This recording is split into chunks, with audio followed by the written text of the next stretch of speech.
यस्य स्वयं स्वभावाप्तिः अभावे कृत्स्न कर्मणः तस्मै संज्ञान रूपाय नमोस्तु परमात्मने। आवाज क्लियर नहीं है। यह स्टोकदिस नामक महान ग्रंथ है। 5वीं शताब्दी में आचार्य पूज्यपाद देवनंदी ने इस ग्रंथ की रचना की। इसकी अपने 5वां कलश आज चलेगा, जो छंद है आपके सामने लिखा हुआ है। ऋषिकजम अनातंकम दीर्घ कालोपपालितम नाके नाकौक साम सौख्यम नाके नाकौक सामिव। ये इतना अद्भुत ग्रंथ है और इसकी जो शैली है वो इतनी अद्भुत है कि जब तक यदि कोई समझाए नहीं तो इसकी जो भाषा है वो इतनी हाई फाई है वो समझ में नहीं आता। जबकि संस्कृत के कई ग्रंथ हैं, तत्वार सूत्र आदि पढ़ो, उनमें काफी कुछ समझ में आता, लेकिन इसकी भाषा बहुत उत्कृष्ट है, हाई लेवल की। क्यों? क्योंकि ये आचार्य पूज्यपाद ये वैयाकरणविद, व्याकरण शास्त्र के, इन्होंने जो जैनेन्द्र व्याकरण की रचना की। इतना मोटा ग्रंथ है शास्त्र का। क्या नाम हुआ? जैनेन्द्र व्याकरण। संस्कृत के जितने व्याकरण हैं उनमें बहुत बड़ा नाम है जैनेन्द्र व्याकरण। तो जो भाषा शास्त्र के इतने बड़े विद्वान हो तो वो चुन चुन के शब्द प्रयोग करते ख्याल में। तो ये कोई बड़ी बात नहीं है। शब्द उनके कठिन है, अभिप्राय बहुत सरल। मैं पहले शब्दार्थ बता दूं ताकि आपकी थोड़ी रुचि उसमें बने, नहीं तो ये कठिन शब्द सुन के लगेगा पता नहीं क्या कह रहे। पहले एक शब्द समझ लो।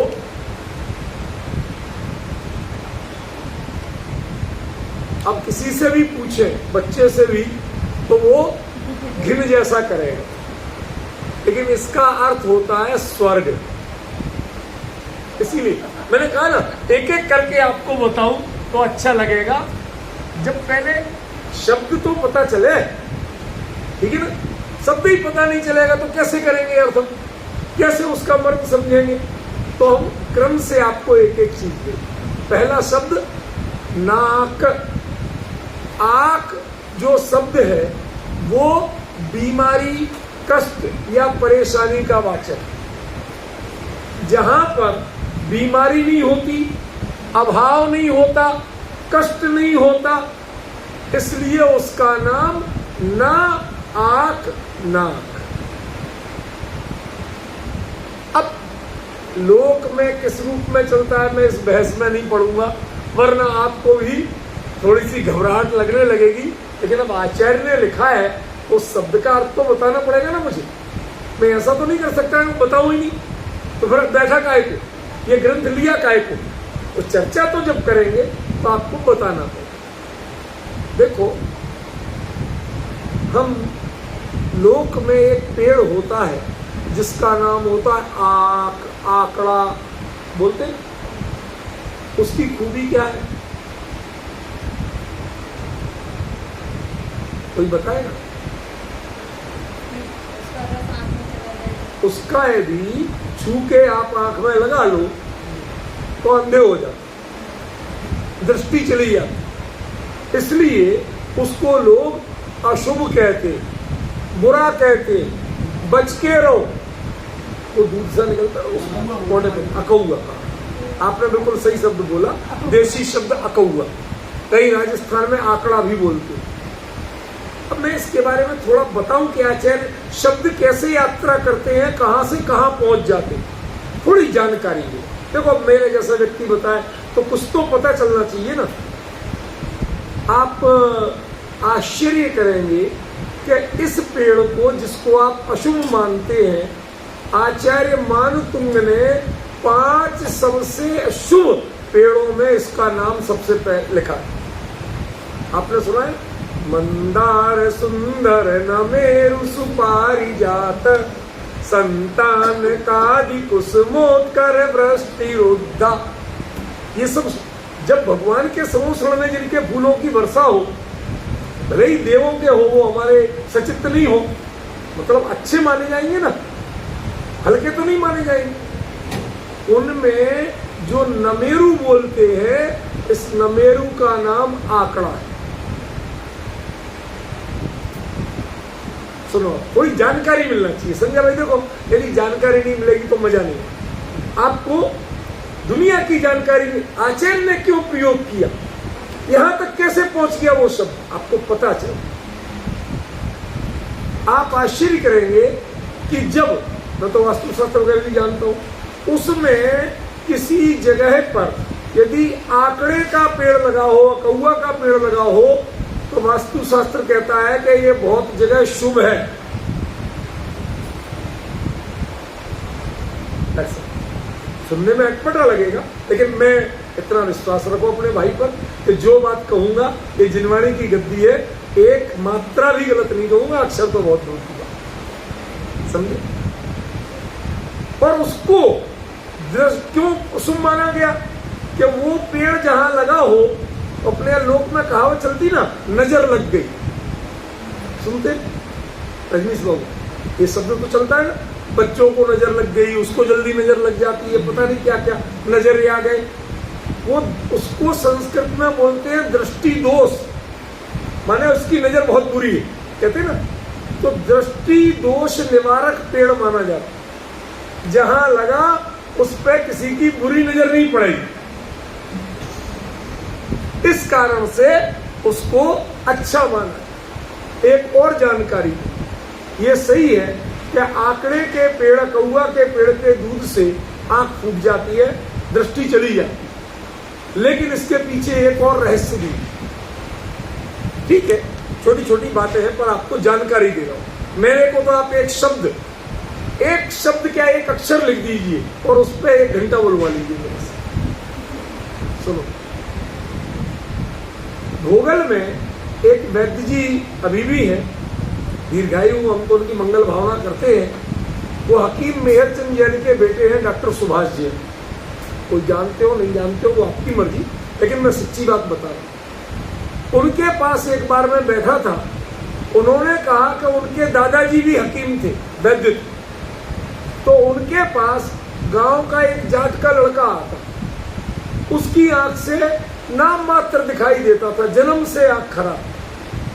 तो वो रोज आके बैठ जाए, बैठ जी कोई दवाई दो, कोई दवाई दो, तुम इतने बड़े नामी वैद्य हो। अब वो कुछ ना कुछ उसे चूरन चटनी पकड़ा ले, उससे आंख कहाँ ठीक होना थी, वो जन्म से जो खराब है कहाँ से ठीक होना थी, चली थी। तो एक दिन वैद्य जी वैसी तो किसी के नब्ज देख के परेशान थे कि इसकी तबीयत बहुत ढीली है, कैसे बचे ये आदमी। और वो अब जिद पकड़ के बैठ गया, जाट तो जाट, तेरे सिर पे खाट, वो सुनता किसी की है नहीं, अपनी सुनाता है। वैद्य जी तुम तो बताओ हमारे लिए। तो उन्होंने कह दिया, जा आंकड़े का दूध डाल लो। सच्ची बात बता रहा हूं डॉक्टर साहब, आप जानती हो उन्हें, सच्ची बात बताओ, आंकड़े का दूध डाल लो। वो जाट का छोरा, अकल जितनी काम करती है उससे ज्यादा जोश काम करता है, गया। अब वो कहते हैं कि अरे वो कहाँ गया, वो तो चला गया। अरे वो कहीं सही में नहीं डालने यार, ढूंढाया वो मिला ही नहीं। 3 दिन बाद आया, कहता वैद्य जी तुम्हें दवाई पता थी तो तुमने इतने दिनों से बताई क्यों नहीं, उसकी आंखें ठीक हो गई। सुनो सुनो अभी आगे। तो वैद्य जी ने कहा तूने डाला तो नहीं, मैंने डाला, मैं साफ देख रहा हूं। कहते भाई एक बात बता कि तेरे वो जो पेड़ का दूध डाला ना आंकड़े का, वो पेड़ है कहाँ, तू दिखा सकता है? हाँ।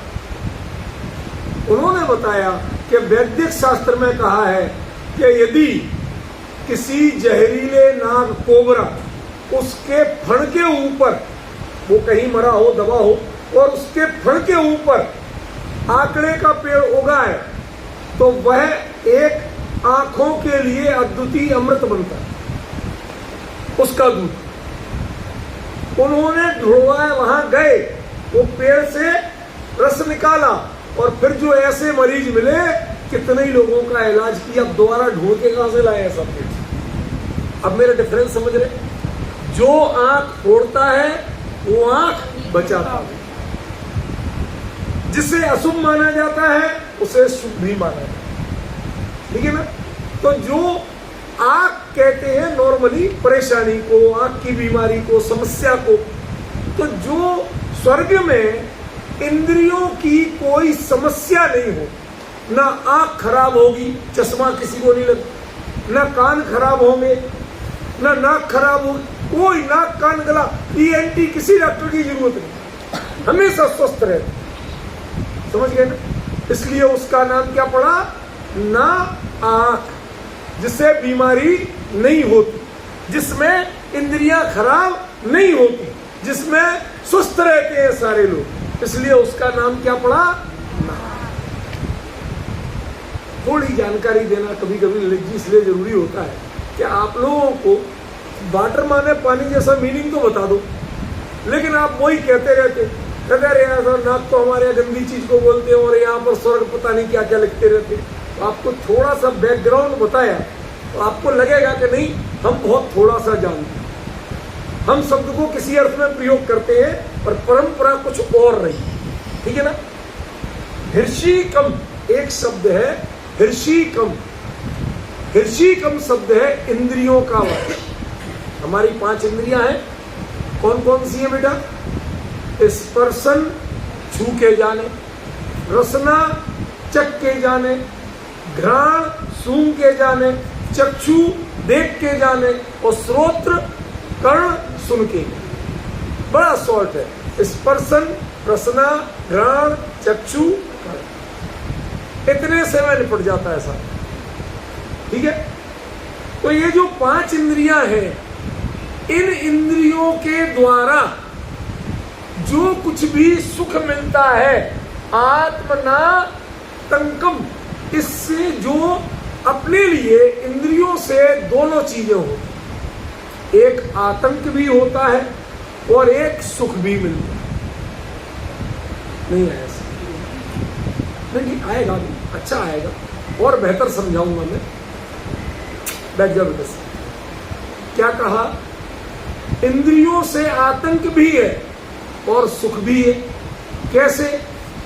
जरा सी हवा चले, धूल उड़े तो आंख बचाते हो, क्यों? नाजुक चीज है, कंकड़ चला जाए, कुछ चला जाए, अभी समस्या, तो आपने उनका भय भी रखते और बाकी चश्मा पहुंच के शान से देखते भी, मजे भी लेते हो, तो सुख भी हुआ और दुख भी हुआ। क्यों?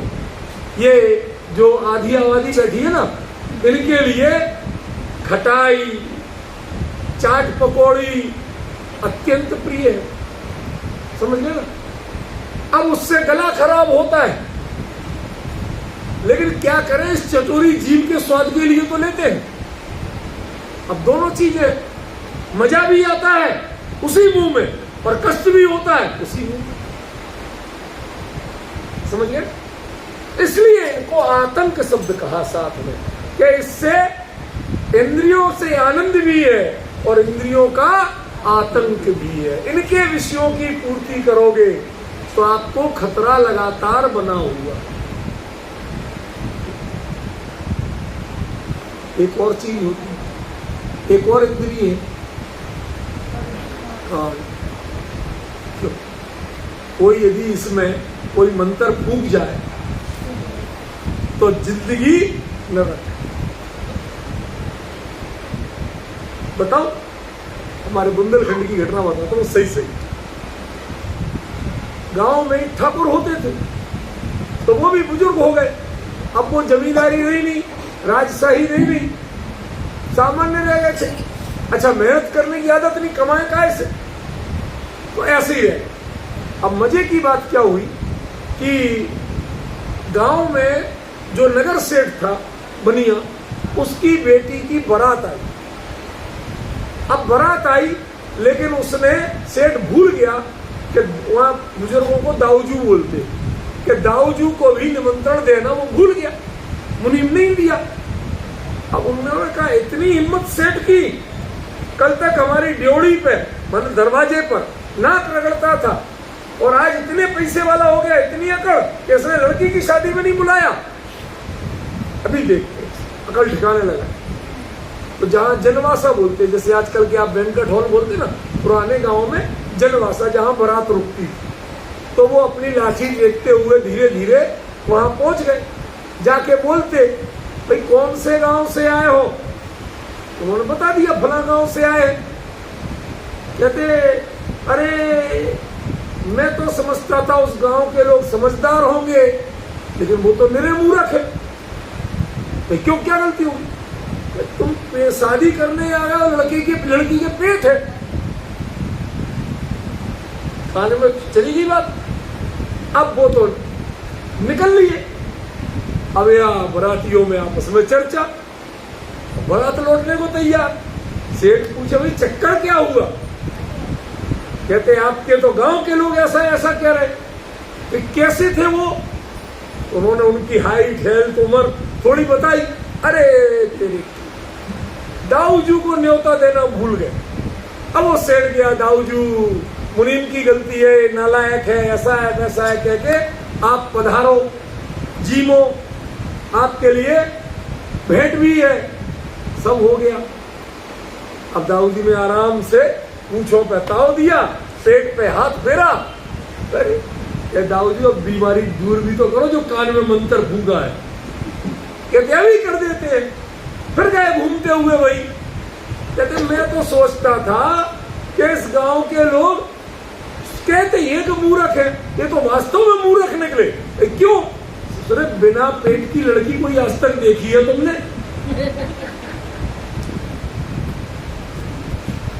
देखो, कान एक बात ने सारा भय आतंक दूर कर दिया और दूसरी बात ने आतंक पैदा कर दिया। आ रही ना वही की वही बात। जो शब्द है, जो चीज है, उसी से आतंक भी है। नाक सूंघे नहीं तो गड़बड़। क्यों? कोरोना में होने लगा था ना, स्मेल नहीं आती तो टेंशन, और सूंघ ले जोर से और एलर्जी हो जाए तो हमारी डॉक्टर साहब बैठी। कितना बड़ा अंतर है कि नहीं? इसका मतलब है आचार्य ने जो लिखा कि इंद्रियों से मजा भी है और सजा भी। इनके विषयों की गुलामी की तो मजा भी और सजा भी। कहते इंद्रियों से जो मजा आप लेते हो, यदि यही मजा आपने इंद्रियों से मजा स्वर्ग में लेना चाहा, क्या कैसा? दीर्घ काल उपलालितम। यहां तो कितने दिन मिलता है भाई? कोई भी चीज का मजा लेना चाहो। हमारी बिटिया एकता आई, अब ये चाय, इसे मुझे पता है गोलगप्पे बहुत पसंद है, ज्यादा खा ले तो फिर कहती है अंकल गला खराब हो। क्यों? तो पता नहीं, मैं तो ऐसे ही कह रहा हूं। वो हमसे कभी मिलती नहीं है, बातें नहीं करती, आती ही नहीं, तो मैं क्या जानूंगा? ये तो ऐसे ही कह देते हैं। बच्चों को थोड़ा सा अटेंशन देने की बात है और कुछ नहीं। ठीक है ना? तो हुआ क्या कि वही चीज जो आनंद दे रही थी वही कष्ट का कारण बन गई। लेकिन देव लोग यदि दीर्घ काल तक उसको सेवन करें तो उनको कोई कष्ट नहीं, उनका गला खराब नहीं हो। क्यों? क्योंकि इंद्रियों से होने वाली बीमारियां उनके होती ही नहीं है। तो आप में और देवों में कितना अंतर है? देवलोक मिल जाए और गोलगप्पे मिल जाए, हमारी अंजू तो कहेगी लॉटरी खुल। मैंने गला खराब का गला खराब नहीं हो, और ऊपर से जम के खाने मिले, कोई रोकने टोकने वाला नहीं हो। दीर्घ काल उपलालितम, रोज सुबह से शाम तक जितने लो उतने लो, कोई पैसा नहीं देना, कोई रोकने टोकने वाला नहीं, दनादन खाओ। तो ये स्वर्ग की स्थिति है। जो आपके लिए आतंक पैदा करते हैं इंद्रिय विषय, वो वहां पर खूब मजे से मिलते हैं और कोई खतरा नहीं होता है। फिर कहते हैं ना के ना कौक साम सौख्यम, ना के माने स्वर्ग में, ना कौक साम माने स्वर्ग के निवासी। कौन हुए? देव। आप तो स्वर्गवासी होने से डरते हो, किसी के नाम के आगे लिख दो खतरा, लेकिन वो तो असल में रहते हैं भाई, चैन से रहते हैं। तो जो स्वर्गवासी देव हैं, स्वर्ग में रहने वाले, वो कैसे हैं? सौख्यम, उन्हें इंद्रियों से अकेला सुख ही मिलता है। क्यों? क्योंकि बीमारी होती नहीं। फिर भी ना के ना कौक साम एव, ये सबसे खतरनाक वाक्य। देखने में तो एक ही जैसा लग रहा है। अब मैं इसका रहस्य बताता हूं, वो सुनो ध्यान से। भाई संस्कृत आपका विषय नहीं है, उसके पंडित विद्वान आप नहीं हो, तो अंतर तो लगेगा, इसलिए मैं सरल करके सुन। स्वर्ग में जिन्हें जो चीज एकदम उपलब्ध है, वो उस चीज के प्रति आकर्षित नहीं है।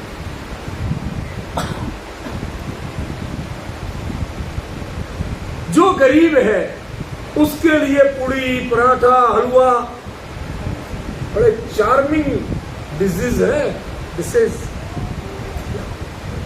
बहुत आकर्षण की डिजीज भी है और डिशेज भी है। मतलब ज्यादा खा ले तो डिजीज है, बीमारी है, और जुबान के चटोरपन के लिए डिशेज है, पकवान है। सही है कि नहीं? लेकिन स्वर्ग के जो रईस लोग हैं, वो रोज पकवान खाएं, उनकी डाइनिंग टेबल पे देखो तो वो कॉन्टिनेंटल फूड खाते हैं। सच बताऊं ललित जी, शुरू में मैं जब लोग कोई कहता था भाई हम तो कॉन्टिनेंटल लेते हैं, पूछता था भाई मैं तो गरीब आदमी हूं, मैं कहां से लूंगा, तो रईस लोग खाते होंगे। तो एक दिन क्या हुआ कि मैं फंस गया कहीं, इसीलिए मेरिडियन होटल में। अब वो जिनसे जो साथ थे, कुछ खास डेलीगेट्स थे, तो लंच पे भैया मैं तो लेता, अरे नहीं लेते, कम से कम जैन साहब साथ करो, बातचीत तो होगी। तो उन्होंने ऑर्डर किया कॉन्टिनेंटल। पता नहीं, देख तो ले एक बार कैसा होता है, अंतर महाद्वीपीय। बड़ा आश्चर्य था। तो मैं गौर से देख रहा, तो वो कह रहे क्यों लेंगे आप थोड़ा, तो क्यों ऐसे कर रहे हो, ताका झांकी? इसलिए कर रहे हैं कि कॉन्टिनेंटल होता क्या है तो पता चल जाए। जब देखा तो हमारे व्रत का खाना निकला, सिर्फ उबली सब्जी, उबली दाल, बिना घी की सादा रोटी, और साथ में एक छोटी सी डिब्बी में काली मिर्च का पाउडर और एक डिब्बी में नमक डालो और खाओ। एक पकवान नहीं। अरे मैंने कहा इसे कहते कॉन्टिनेंटल। हमने कहा हमारे यहां तो जब कुछ नहीं मिलता जिनको, वो ऐसा खाते। कितना बड़ा अंतर पड़ा कि नहीं पड़ा? ये रहस्य बता रहा हूं, अभी तक आपको हंसी लग रही है। जब आप स्टेटस वाले हो जाते हैं तो उस समय हेल्थ कॉन्शियस ज्यादा हो जाए। उस समय आपकी रुचि, कितने ही आप तर्क ही खा सकते हैं, लेकिन आप खाना वो लेते हैं जो जुबान को नहीं, स्वास्थ्य के लिए हितकारी। गरीब लोगों को मौका मिलते ही, पकवान मिलते ही टूट पड़े, ये हालत होती है। लेकिन संपन्न व्यक्ति, जिसे क्लास कहते हैं, एलीट क्लास, वो एलीट क्लास के व्यक्ति हेल्दी फूड लेते हैं। ये नहीं लेते जो आप पसंद करते हैं। समझ गए ना? यही कह रहे हैं आचार्य। वो कह रहे हैं नाके नाकोक सामिव, स्वर्ग के जो असली देवता हैं वो सारी चीजें प्रासुक लेते हैं। तो मैं देखने में लगता है, लेकिन वो इंद्रिय विषयों के लालची नहीं होते। यद्यपि उन्हें इंद्रिय विषयों से बीमारी नहीं होती,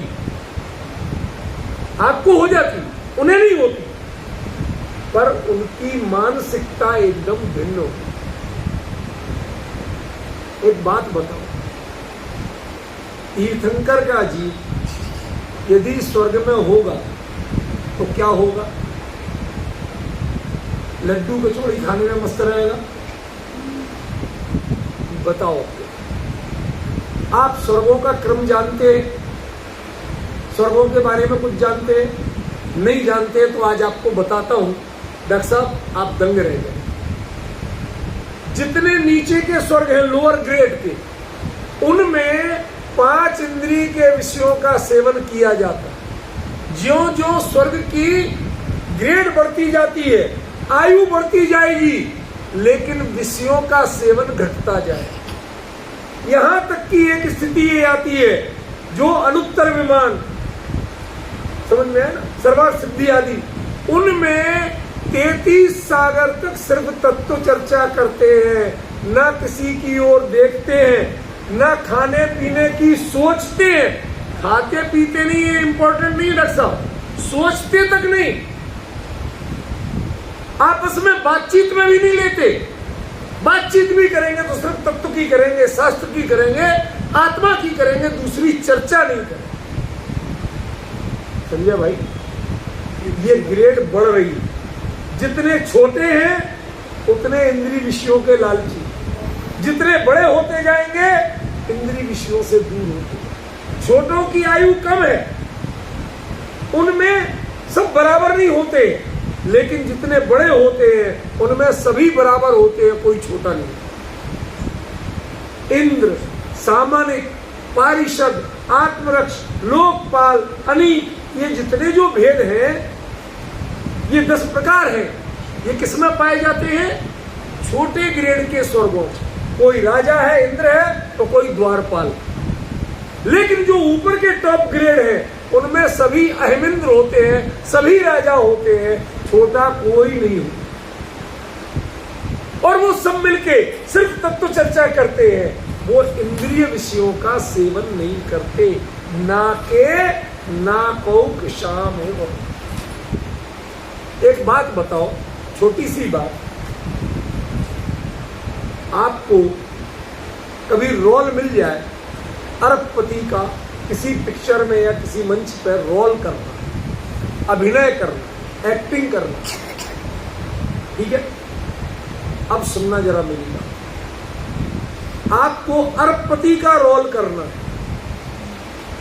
और आप उस समय ऐसा भ्रम करो, जरा ध्यान दो इधर, कुछ नहीं है, वो सब हो जाएगा, सब समझदार हो।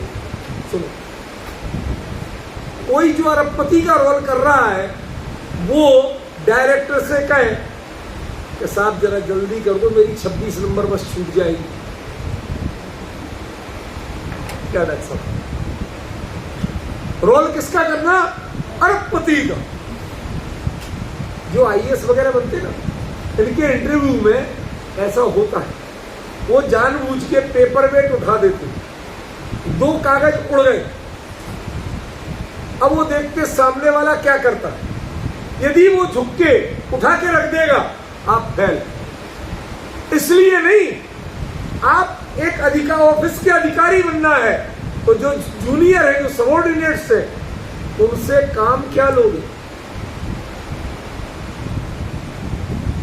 एक ऑफिस में 4 पोस्टें निकली, एक अधिकारी की, एक क्लर्क की, एक चपरासी की और एक सफाई वफाई करने वाले की।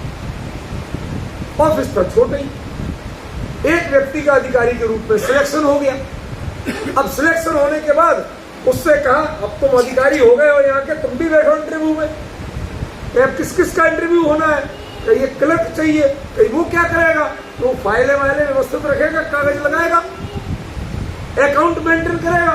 कहीं इतना पढ़ा लिखा तो मैं भी हूं, उसकी तनख्वाह भी मुझे दे देना, मैं ये काम कर दूंगा। चुप रह गया भैया, चलो ठीक है, तो मैं वो भी बना दिया, दे देंगे तनख्वाह।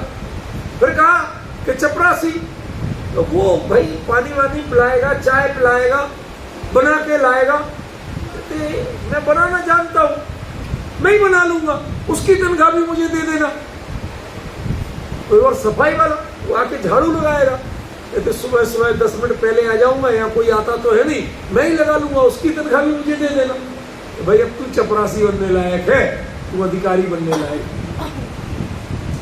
तेरी सोच क्या है? ऐसे ही जो असल में स्वर्ग में रहने वाले होते हैं उनकी सोच प्रासुक होती, पवित्र होती है। वह इंद्रिय विषयों के लालची नहीं होते हैं। जो इंद्रिय विषयों की लालसा रखते हैं वो थोड़े छोटे स्वर्ग के, वो लोअर लेवल के हैं। यदि बनना है तो स्वर्गवासियों की तरह रहो, ये क्या छोटे लोगों की तरह रहे। अंतर समझिए ना, ये दो पंक्तियों में एक सी बात है लेकिन दोनों में अंतर है। जो स्वर्ग के साधनों में सुख तलाशते हैं वो नादान है, और जो स्वर्ग के साधनों को छोड़ करके अपने स्वरूप में सुख तलाशते हैं वो महान है। दो शब्द कहे, एक नादान और एक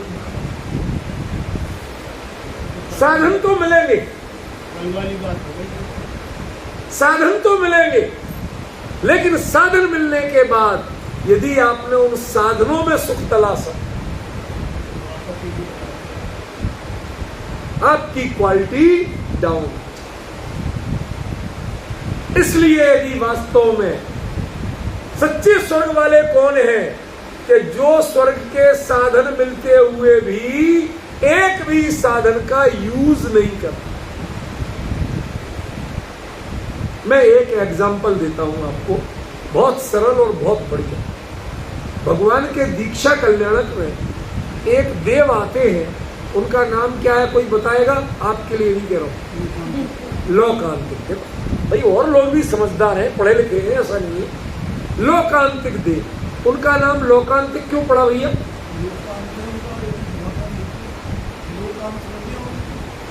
लोग तो कहते हैं 6 द्रव्यों के समूह, उसका अंत कभी नहीं हो। इसीलिए कहा थोड़ा अपन समझ के चले ना। जो लोक में परिभ्रमण, भटकना, जन्म मरण करना, उसका अंत कर रहे हैं, उसका नाम लौकांतिक। वो 5वें स्वर्ग के होते। एक बात बताओ, स्वर्ग में संयम होता है क्या? अगर सबको नहीं भी बताओ तो बताता हूं, संयम नहीं हो सकता, वहां व्रत नहीं हो सकता, समझ गए? लेकिन लोकांतिक देव, उनके कभी देवी नहीं होती, वो बिल्कुल ब्रह्मचर्य जैसे रहते हैं। तो व्रत कैसे हो गया? एक बात। दूसरा, वह ऊपर के देव अन्य देवों के साथ तत्व चर्चा करेंगे तब महान है, और ये किसी से चर्चा नहीं करते, अपना चिंतन खुद करते। ध्यान रखना, चर्चा करने में पराश्रितता है और चिंतन करने में स्वाश्रित। छोटी सी बात ख्याल में पड़ रही। जब तक आपको चर्चा करना, इसका मतलब आप पराधीन हो, और जब आपको चिंतन करके प्रसन्न होना है तो आप स्वाधीन हो। पहले होता था, हम ट्रेन में जाते थे तो एक आध अखबार, कोई मैगजीन ले लो भैया, टाइम कैसे कटेगा, परेशानी लगती। जब से लिखने की आदत पड़ी, आप विश्वास करोगे, यहां से दुबई जा रहा, 3.5 घंटे की फ्लाइट, यहां से फ्लाइट टेक ऑफ हुई और वहां उतरना थी। 3.5 घंटे न खाना न पीना, किसी चीज से मतलब नहीं। विंडो वाली सीट ले ली जिससे कोई निकलने करने वाले डिस्टर्ब नहीं करे, लेग स्पेस, इमरजेंसी एग्जिट, कोई डिस्टरबेंस नहीं। उधर बैठे, यहां से उड़ा, मैंने एक लेख लिखना शुरू किया, दुबई में टच किया, उतरा, तब तक लेख पूरा हो। किसकी जरूरत है? कौन लाए कौन नहीं लाए, कहां देखो सामने स्क्रीन लगी, कुछ देखने का मूड नहीं। आपको अपना चिंतन आ जाए, चिंतन करना आ जाए तो चिंता उतर जाएगी। चिंता उनके रहती है जिनको चिंतन करना नहीं। लोकांतिक देव चिंतन करते हैं, सर्वार्थ सिद्धि के लोग फिर भी चिंता करते हैं, मीन्स एक दूसरे से चर्चा करते, उन्हें पराधीनता। वो लोकांतिक देव पूरे जीवन, वो भगवान के समोश्रण में नहीं जाते, सारे देव जाएंगे भाभी सारे देव जाएंगे, लोकांतिक देव नहीं जाते। एक बार जाते हैं मां, कहा? जब भगवान दीक्षा ले रहे होते हैं उस समय भगवान का वैराग्य दृढ़ करने के लिए, हे भगवान, हे प्रभु, आपने जो ये वैराग्य के परिणाम किए ये आपके लिए तो हितकारी है ही, ये जगत के जीवों के लिए अत्यंत मंगलकारी है, उनके सौभाग्य का लक्षण है। आप इन परिणामों को दृढ़ करिए और अपना जीवन सार्थक करिए। भगवान दीक्षा ले लेते हैं, आजीवन मौन ले लेते हैं, आखिरी उपदेश सुनते हैं तो किसका? लोकांतिक। अब बताओ देवगति कैसी है? आपको क्या लग रही थी अभी तक कि लड्डू कचौड़ी खाओ, देवियों के साथ मौज करो, समझ रहे ना भैया? अब कैसी लग रही? इसका मतलब आपको बहुत सी जानकारी थी ही नहीं। आपको पता है मनुष्यों में सुत केवली कौन हो सकता है? मुनि या ग्रस्त? सुत केवली माने जानते हो भाई साहब?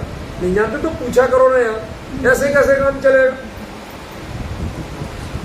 पूछो, बेधड़क होके पूछो यार। यहां नहीं पूछोगे तो और जगह से डरो, यहां के डरने की क्या जरूरत है? सुनो, द्वादशांग के पाठी 11 अंग 14 पूर्व, समझ गए ना? इनका जो अंतर मुहूर्त में पूरा पारायण करने में समर्थ हो, आज आप एक ग्रंथ का पारायण नहीं कर पाओगे। और जो अंतर मुहूर्त में पूरे द्वादशांग का भगवान ने जो बोला, गणधर देव ने जो गूथा, उसका पूरे का पूरा पारायण करने में समर्थ हो, उनका नाम कौन होता है? श्रुत केवली। वो मुनिराज हो सकते हैं, ग्रस्त नहीं हो सकते। लेकिन वो लोकांतिक देव अविरति है। मुनिराज तो महाव्रती होते हैं, वो अविरति है, लेकिन गारंटी से हर लोकांतिक देव द्वादशांग का पाठी है। जिसे द्वादशांग कंठस्थ हो उसे किसी से पूछने और चर्चा करने की जरूरत क्या है? ना के नाकोक सामेव। आप स्वर्ग में रहने वालों की क्वालिटियां भी भिन्न भिन्न होती हैं। कई लोग कहते हैं अरे साहब आप तो दिल्ली रहते हो। अरे दिल्ली में जे कॉलोनी भी, सच बताऊं डॉक्टर साहब, शुरू में आया था, सरोजनी नगर में नौरोजी नगर रहता था, तो वहां बस स्टॉप पे देखा तो कई बसों पे जे कॉलोनी लिखा हुआ। समझ में नहीं आता था, मैंने पता नहीं भाई साहब कैसी कॉलोनी होगी, क्या होगी, कितनी सुविधाएं होंगी, कितना स्टैंडर्ड होगा। बहुत दिन बाद किसी ने बताया कि अरे ऐसे क्या देखते हो? यार इसमें बैठने वालों का स्टैंडर्ड तो ऐसा दिखता नहीं कि कोई बड़ी कॉलोनी वाले हो। तो उसका नाम है जे कॉलोनी, माने झुग्गी झोपड़ी कॉलोनी। रियल बता रहा हूं, उसका फुल फॉर्म है झुग्गी झोपड़ी कॉलोनी। अरे कॉलोनी माने तो हम स्टैंडर्ड समझते। तो दिल्ली में झुग्गी झोपड़ी भी होती है, कहते इससे भी बुरी हालत भी होती, फिर भी दिल्ली है। और जो राष्ट्रपति हॉल में 370 कमरों के अकेले मालिक के रूप में रहते हैं, वो भी दिल्ली। क्या कंपेयर कर सकते हो? जिसने राष्ट्रपति हॉल देखा वो तो कहता है भाई साहब दिल्ली वालों के तो मौज है। और जिसने जे कॉलोनी देखी, वहां की कलह देखी, दुर्दशा देखी, सब नाले के पास बस, इतनी गंदी बदबू, निकलने का रास्ता नहीं, पानी की निकासी के साधन नहीं, कीचड़ में से जा रहे, कचरे के ढेर जैसे रह रहे, बच्चे उसी में खेल रहे। डॉक्टर साहब तो हमारे तुरंत कहते भाई साहब कैंसर, निकलो यहां से बाहर। क्यों? कितने अनहाइजेनिक में रहे, और वो उसी में चैन से रहते सारे जीवन में। अब बताइए कौन सी दिल्ली है और कौन सी दिल्ली नहीं? आपने जिसके प्रति आकर्षण उत्पन्न किया वो दिल्ली दूसरी है, और जिनके लिए वो मंजिल नहीं मिल पाई उनके लिए दिल्ली, दिल्ली में रह के भी दिल्ली दूर है। जो स्वर्ग में रह के इंद्रियों के सुख की कामना करते हैं वो स्वर्गवासी है कहां? रह रहे हैं स्वर्ग में, लेकिन वो तो जे कॉलोनी में रह रहे। समझ गए? वो स्वर्ग की ग्रेस नहीं है, गरिमा नहीं है, असली स्तर नहीं है। असली स्तर कहां शुरू होता है? या तो तत्व चर्चा करें या तत्व चिंतन करें। दो शब्द, कौन? तत्व चर्चा और तत्व चिंतन।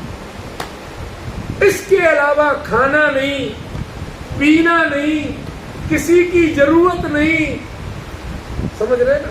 ये भी स्वर्ग है भाई साहब, ललित जी, ये भी स्वर्ग है। एक्चुअल स्वर्ग तो ये है, बाकी तो दीनहीन अनाथों की तरह घूमते। साधन मिल जाना एक चीज है, पर साधना कर पाना दूसरी चीज। समझ गए संजय भाई? आचार्य ने क्या कहा? ये इंद्रियों से जो आतंक पैदा होता है, एक लालसा पैदा होती है और एक आतंक पैदा। शुरू में इंद्रियों के विषय इतने बढ़िया लगते हैं कि आ जाओ भाई, आ जाओ भाई, सब कोई ललचाते हैं। सच बताओ, दो चीजें पूछता हूं कि बच्चा लड्डू मांग रहा है, इसी से पूछते हो बेटा, तुमसे पूछ रहे क्या? जब 4-6 महीने हो जाए तो पापा से कह के कहीं ना कहीं घूमने जाते हो कि नहीं जाते? कभी कभी तो जाते हो। शाबाश। अच्छा, जब कई दिन मम्मी सादा दाल रोटी बनाए तो कई दिन बाद कभी खीर, पुड़ी, पकौड़ी, कचौड़ी बनवाने का मूड होता है कि नहीं होता है? होता है ना? बस इतना ही पूछो। अब मजे की बात, आप सब लोग घूमने जाते होंगे। जब घूमने जाना, पूरी बुकिंग, पूरी तैयारियां, बड़ा चार्म, और जब वहां पहुंच जाते हैं, घूम रहे होते हैं, तो सच बताओ क्या याद आता है? कब घर पहुंचे। ये हर किसी का अनुभव है। ये है इंद्रिय विषयों की असलियत। आकर्षक बहुत लगते हैं लेकिन सुखद नहीं। उसका अंत दुखद है। उसका सेवन करते हुए भी दुख ही मिलता है। आप पहाड़ों पे जाते हो और लोग कहते हैं दूर के डूंगर सुहावड़े।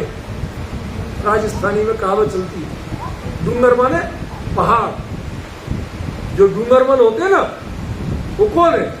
पहाड़ में। भाई यही है, शब्दों के बड़े खेल हैं भाई साहब। संजय भाई, आप नहीं जानते, राजस्थान में शब्दों में बड़े खेल होते हैं।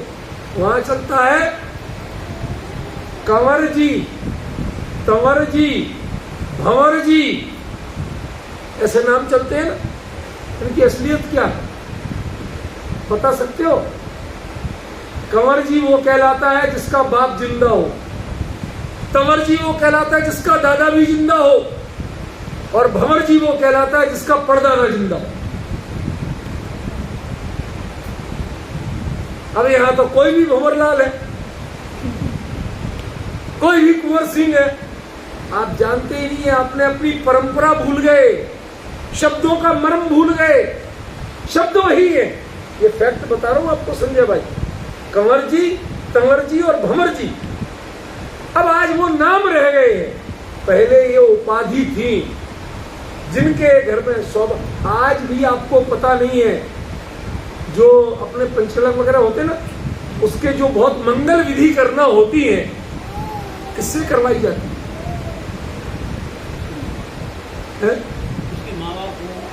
अरे आपने पूरी नहीं सुनी। जिनके 3 पीढ़ी के पूर्वज जीवित हों, वो बहू आके करे।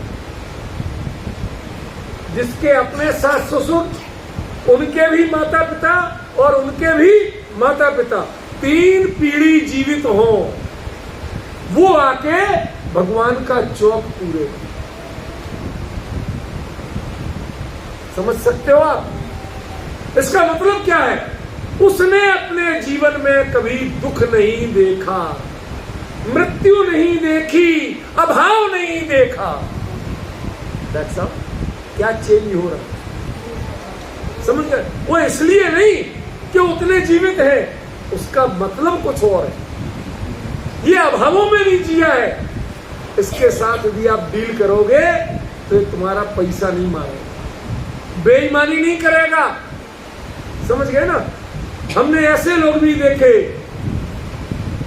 नाराज मत हो, प्रतिष्ठाचारी ऐसे लोग भी देखे, प्रतिष्ठा भगवान की करा रहे, प्रतिमा को परमात्मा बनवा रहे, लेकिन चवन्नी के भाजी मार। दर्जी जो कपड़े सिलने के लिए लाते ना, टेंट, कपड़े, पर्दे, ये सिलने के लिए, उन दर्जी से कमीशन, हलवाई से कमीशन, टेंट वाले से कमीशन, यहां तक कि बैंड वाले से कमीशन। अब लग रहा कहीं कि आप प्रतिष्ठाचार्य होने लायक है और आपके हाथ से भगवान प्रतिष्ठित होंगे, दलालियां खा रहे हैं। और इससे भी बड़ा पाप बताऊं, 90% प्रतिष्ठाचार्य जो काम कर रहे हैं, वो मूर्ति पास कराने जाते हैं ना, जयपुर के मूर्ति मोहल्ले में क्या होता है पता है आपको? मैं गया एक बार, रुपेश जी थे, उनके भाई गणेश जी, जो ये पार्श्व स्थली बनी ना, इसमें जो खडगासन पार्श्व बनी, ये प्रतिमा पास कराने मुझे ले गए। सुनो, एक रेफरेंस के साथ बात बता रहा हूं।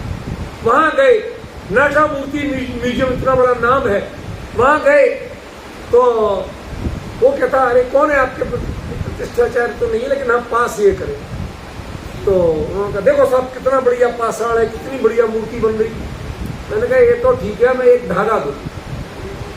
क्यों, क्या करोगे, चाहिए मुझे? अब वो धागा लिया, पहले भगवान का माथा नापा, जितना माथा उतनी नासिका,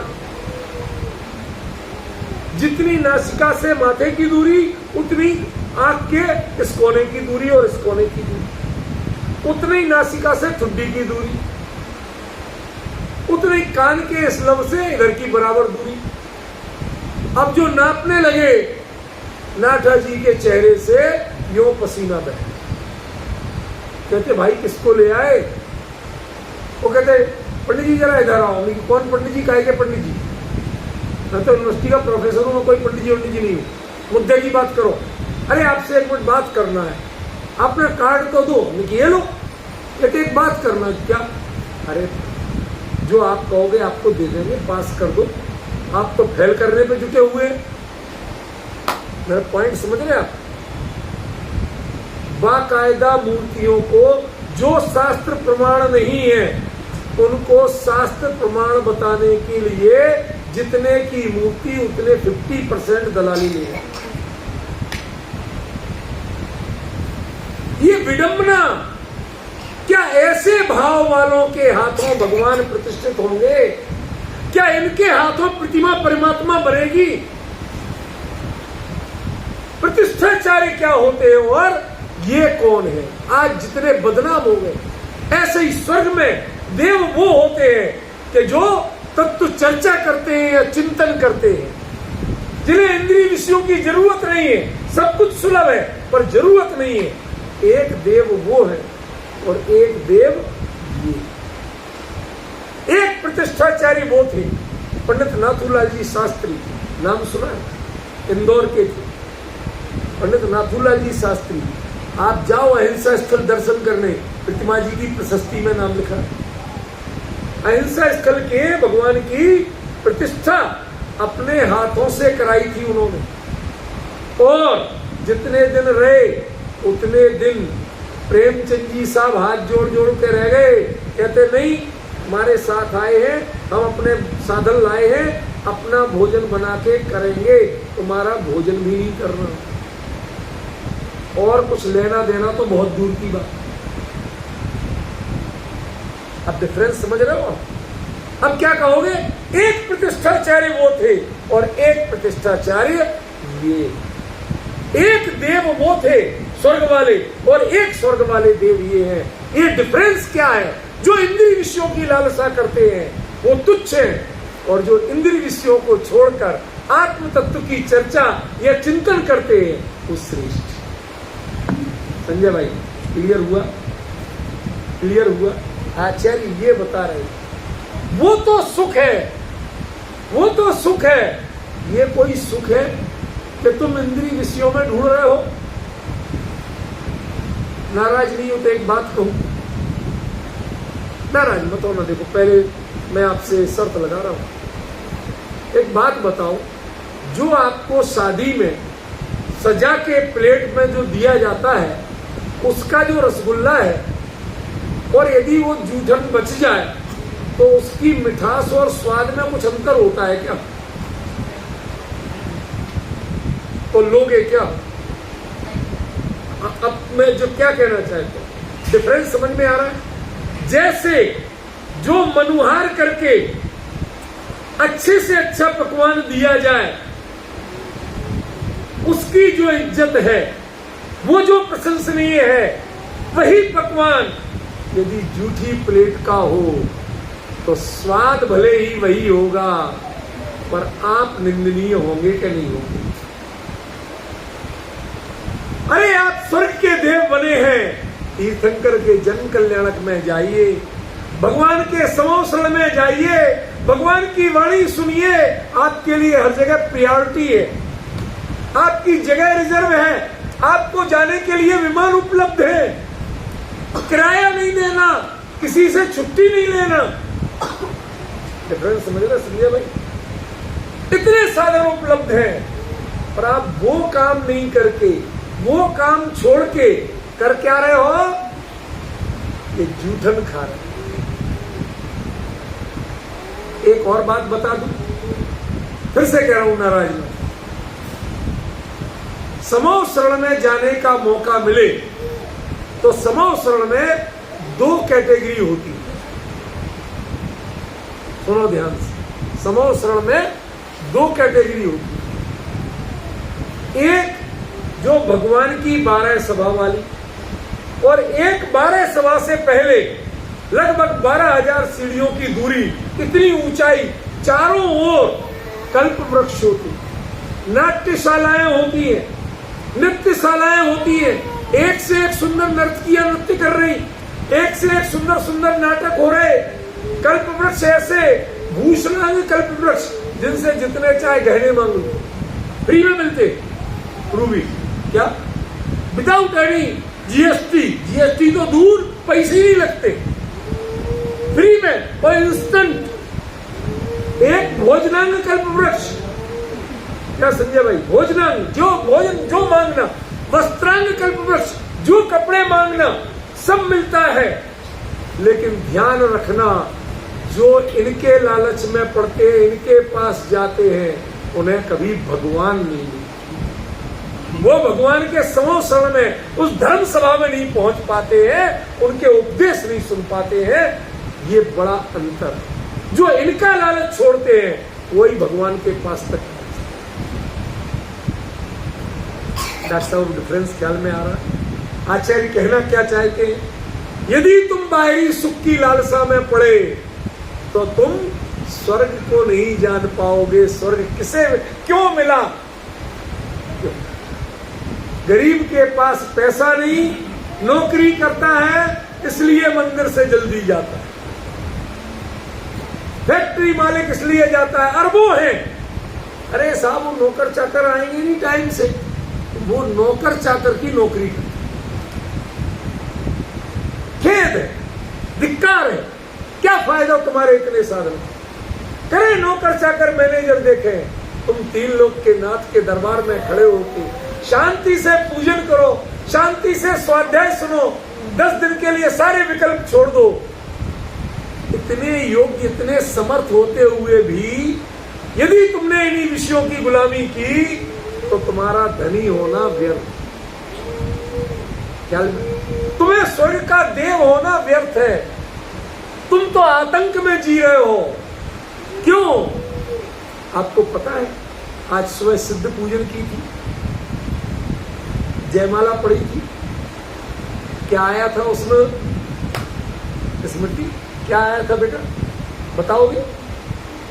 अंत में बिलखे 6 मास। स्वर्ग के देवों की चर्चा है, अंत में बिलखे 6 मास। कहें हम कैसे उसको, उनकी पीड़ा को कोई कह नहीं सकता। माला मुरझाना शुरू हुई, पता चल जाता है कि 6 महीने बाद सब छूट जाएगा, देह छूट जाएगी। निरंतर बिलखते हैं, रोते हैं, संकलेश करते हैं। ये आपका सौभाग्य है कि आप जब साक्षात मौत सामने खड़ी हो तो अभी सल्लेखना धारण करके स्वागत करें। यह है सूरवीरता। समझ में? ये वीरों का धर्म है, कायरों का धर्म नहीं। इंद्रिय विषयों का जो गुलाम है वो कायर है, और इंद्रिय विषयों का लालच जो छोड़ के अपने स्वरूप की साधना करने में समर्थ है वो शूरवीर। ख्याल में? ये जो छंद है ना, ये असल में ये बात सिखा रहा है। डिफरेंस समझो? समय हो गया लगता है, तो ये चर्चा यहीं तक रहने देते हैं, पर विचार करना कि वास्तव में क्या कहा आचार्य ने। साधन मिलना और साधनों की गुलामी करना, इन दोनों में बहुत बड़ा अंतर है। साधन मिले सौभाग्य का प्रतीक है, साधनों की गुलामी करना पड़े दुर्भाग्य का। ख्याल में? ये वीरता, साधनों की चिंता छोड़ के साधना की चिंता जो करता है, साधना को जो अपनाता है, वो पुण्यशाली है, वो धर्मात्मा है। ये इस छंद का विशेष चर्चा है।